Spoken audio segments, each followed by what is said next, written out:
warahmatullahi wabarakatuh. Perkenalkan, nama saya Putra Stika dengan NPM 230610400394 dari kelas 02 dengan mata kuliah instrumen BK non-tes. Baik, di sini saya akan menjelaskan 8 butir tertinggi. Nah, bisa kita lihat di grafik analisis tingkat capaian perkembangan. Di tabel ini ada urutan nilai tingkat capaian aspek perkembangan. Yang nomor 1 ada tabung warna biru, yang nomor 2 ada tabung warna oranye kayak wortel nih. Yang nomor 3 ada warna hijau atau ungu. Yang keempat ada warna kuning. Jadi di urutan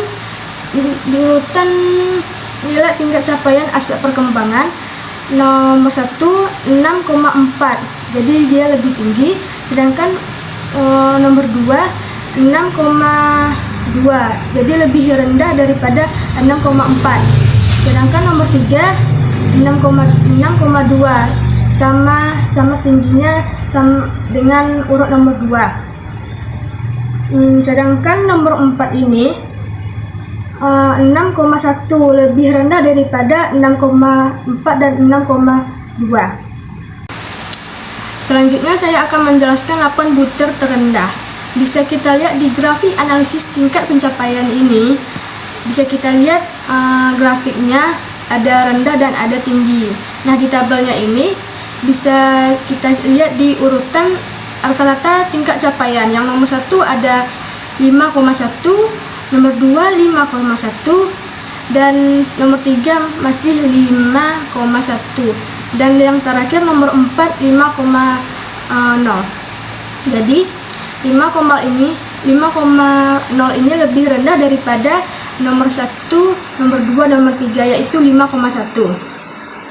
Nah, di urutan nilai tingkat capaian aspek perkembangan ini, yang nomor 1 5,5, dan nomor 2 5,5, dan nomor 3 5,5, dan nomor 4 5,5. Jadi di nilai tingkat capaian aspek perkembangan ini semuanya 5,5.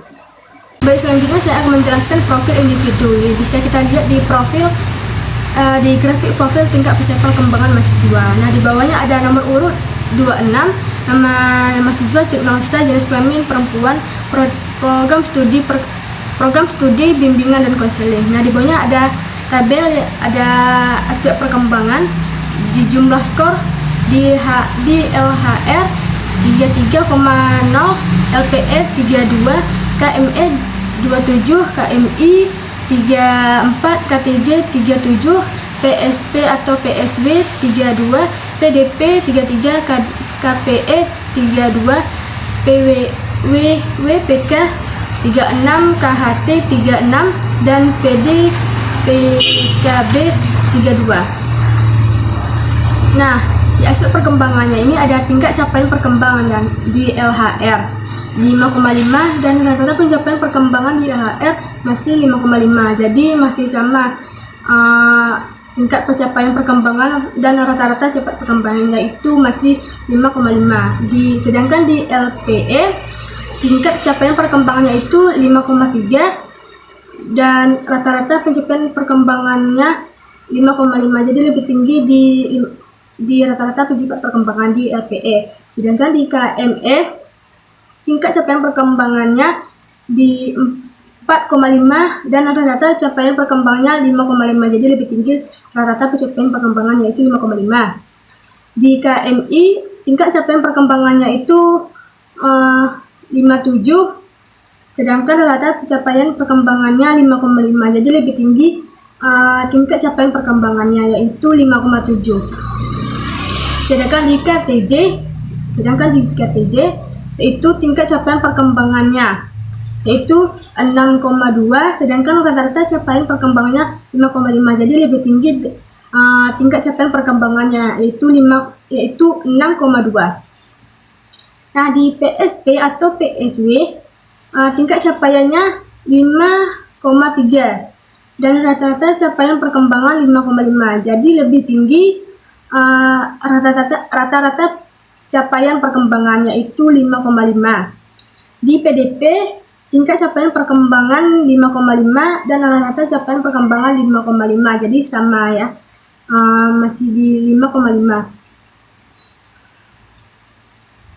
Nah, di KPE tingkat capaian perkembangan 5,3 dan rata-rata pencapaian perkembangan 5,5. Jadi lebih tinggi rata-rata pencapaian perkembangannya itu 5,5.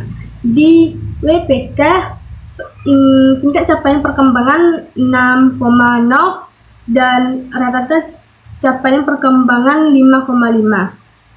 Jadi lebih tinggi tingkat capaian perkembangan yaitu 6,0. Di KHT tingkat capaian perkembangan 6,0 dan rata-rata capaian perkembangan 5,5. Jadi lebih tinggi di 6,0. Nah, selanjutnya di PD/PKB di tingkat capaian perkembangan yaitu 5,3 dan rata-rata capaian perkembangannya 5,5. Jadi lebih tinggi 5,5 di PKB. Sekian dari video tugas yang saya jelaskan ini. Maaf jika ada kesalahan atau kekurangan. Assalamualaikum warahmatullahi wabarakatuh.